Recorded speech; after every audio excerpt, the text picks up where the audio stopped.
Hi friends, இன்றைக்கி வீடியோவில் என்ன பார்க்க போகிறோம்னாக்கா பக்கு பப்பி சேல்ஸ்க்கு இருக்குது. பாருங்கள், 4 பப்பி, 2 மேல் 2 ஃபீமேல் பப்பி சேல்ஸ்க்கு இருக்குது. பேரண்ட் கூட பாருங்கள் எப்படி இருக்குதுன்னு சொல்லிட்டு எல்லாம் ஒன்றா இருக்கிறது பாருங்கள். படுத்துட்டு இருக்குது பாருங்கள், நல்ல சைஸ், ஹெவி சைஸு.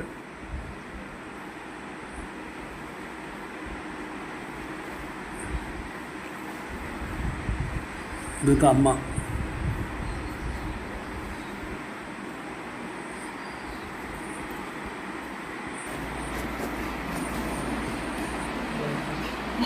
பாருங்கள் ஃப்ரெண்ட்ஸ், எப்படி இருக்குது குட்டி. இன்ட்ரெஸ்ட் இருக்கிறவங்க நம்பர் வந்துட்டு டிஸ்பிளேல போடுறேன், கால் பண்ணுங்கள்.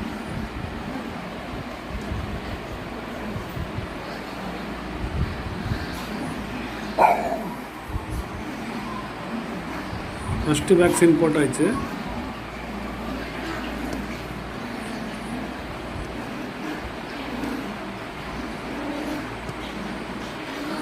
இன்ட்ரெஸ்ட் இருக்கிறவங்க கால் பண்ணுங்கள்.